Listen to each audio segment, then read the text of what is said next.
I'm joined by Adam Kokesh, host of Adam vs. the Man on RTAmerica, Iraq Vets Against the War, and an Iraq vet who, if you haven't seen by now, was body slammed here in this video that's rolling now by DC Park Police. Is that who's body slammed? Courtesy of DC Park Police? That's correct. So give us a little context. Well, we were going to the Jefferson Memorial. We thought we'd challenge some of the officers there to a dance-off, and it didn't go so well. We lost, but we're going back next Saturday with some backups, and right. we're gonna throw down again and bust a move. So, I mean, you did go there with the intention of performing some civil disobedience. So, from your correct? Correct. So, from your perspective, then, how did the day go? I mean, obviously, there's some compelling video that's being circulated virally right now. As well as planned. I mean, we're going to have fun and make a point. We had fun and we made our point, and we revealed the police state for the violent, destructive entity that it is, and showed that in America, the police force does not exist for the purpose of providing for public safety or protecting Americans from criminals or terrorists. The police force in America exists to generate revenue for the government and to control the population. Those are its two primary functions. But in the United States, you do have to remember that it's really just the bad apples that give the other 5% a bad name. So you think if not, there was only 5% of the bad apples there? I mean, No, it's the bad apples that give the other 5% a bad name. Talk about strategies within the nonviolent resistance. I noticed that I saw Medea Benjamin as one of the participants in the civil disobedience, and she chose, as soon as she was asked, to just kind of go limp, right? She really was not planning on being involved. She was there more to watch what we were organizing. And then when they came over to give us a warning, thought it would be kind of a smart-ass thing to do, to just slow dance. Tiger, and they started swaying and kissing a little bit. They were not planning on getting arrested. Okay. None of us were planning on getting arrested at all. What we wanted to do was, if we were challenged by police, link arms, dance in a circle, sit down, and walk out of there on our own terms, and just render the judge's ruling irrelevant. But we're going to do that anyways with the event this coming Saturday. I'm really excited how many people have been inspired by this to come out and join me. I don't think anybody's ever going to turn down an invitation to go dancing with me again. So You're quite the dancer, Adam, I have to say. You've got some excellent... I wasn't suggesting it was because of that. I'm interested in the way, in your thinking, because it seems to me, as I watch the video, there is some forethought on your part about how you're going to engage in this nonviolent resistance, because you've been arrested before, as have I, and you can choose when there are officers' hands on you to just let them arrest you. It seems to me like maybe you won this dance-off. Maybe you didn't lose it, because what's coming out of it is the ridiculous scenario of a police officer picking someone up, slamming them to the ground, and then placing their hand on your neck, all the while you and your Gandhi shirt are not gonna fight back, right? So I mean, that to me is evidence of a little more forethought than I'm just gonna go limp. I couldn't have planned it to unfold that way. The thought was going through my head, I'm not going to violently resist. I'm not going to, but I am going to keep dancing. Because I had my headphones in. I did not actually know at what moment I was placed under arrest. Right. You noticed that in that video, and there's a great remix of this already. I had a little stare down with one of the cops, and I won. Like, he comes up to me, and I stared him down for like 30 seconds, and I went like, yeah. And he backed away.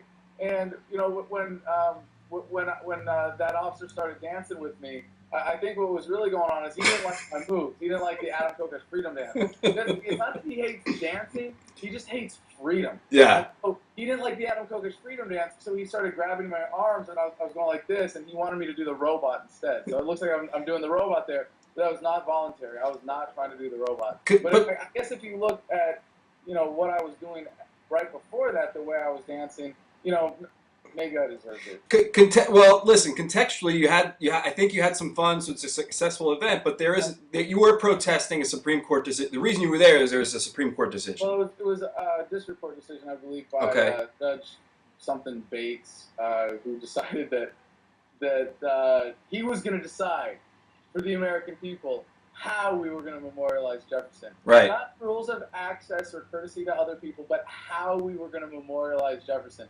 And saying that dancing, silently boogieing to your headphones in front of the Jefferson Memorial is not reverential enough. That's a pretty subjective standard, and so I wasn't going to accept that. Right, right. All right, so then what was the actual charge? What were you charged with? The officers didn't seem clear on what they were arresting you for at the time, but certainly you were charged with something by the time you got down. Dancing in a restricted area. No shit. So there's free speech zones. They're going to be free dance zones soon enough? Dance-free zones, yes, that's correct. And I actually scanned the citation. I've got the graphic of that posted on my Facebook page if anybody wants to see it right now. And I saw in the video that the officers were threatening people who were from out of town that they're going to have to spend all weekend in jail. That happened to anybody? No, and for a very specific reason. And as long as anybody might be listening to this who made a phone call, let me say thank you, because before we even got to the room full of cages that they wanted to lock us up in, there were calls flooding in from all over the country, and I dare say now even all over the world, people are still calling. People are still really upset about this, and I'm grateful that they're adding that pressure. I think the fact that people were flooding them with phone calls had a lot to do with why we got out as quickly as we did. Now, I actually kind of tried to stay in jail for the weekend. I refused to sign my paperwork. Right. I refused to give up certain information. They kept, then they locked me back up in the cell, and then after, I can only imagine, we got to do something to stop these phone calls from coming in. They came back and were like, Adam, can you just try again? Can you look, just, let's make this easy. And so I was really vague with all my answers, and they let me out, and I got out really quickly. But the real tragedy here, to put it in perspective, that why I'm so glad that people are following up on this, and they're calling the department, and they're talking to the representatives of the U.S. Parks Police and various other agencies that are in a position to investigate this, is that I got roughed up. I did a few hours in jail.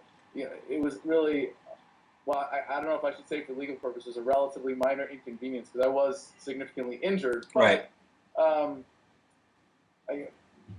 What are the injuries you sustained? Well, my trachea was pinched, so I don't want to say it was crushed, because but there was a time that I couldn't breathe. His hand was on my throat, squeezing my throat, and it's a little bit sore. My back's sore. I got a couple little bruises. Yep. I got something pretty hard on marble.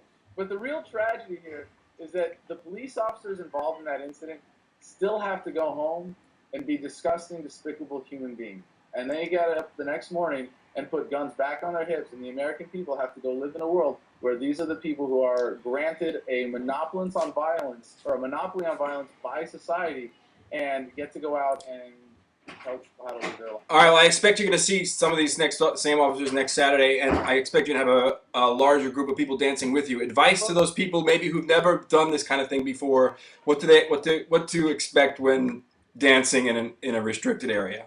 Dennis, we're going to have over 1,000 people there next Saturday. I mean, this thing is blowing up. It's not going to be an issue. We are going to take over the Jefferson Memorial next weekend. But I don't know if you noticed this. The officer in that video who body slammed me just so happens to be the same officer that I embarrassed after interviewing Attorney General Holder last week. Is that right? Well, there might have been a bit of a personal vendetta involved here, and we're going to be covering this on our show tomorrow night. AdamVersusTheMan.com is the website. We're live broadcast on cable and satellite on RTAmerica, and so we're going to be calling him out for that, and I don't know, possibly challenging him to a cage match. Put down the badge, put down the gun, we'll see who's a real man here.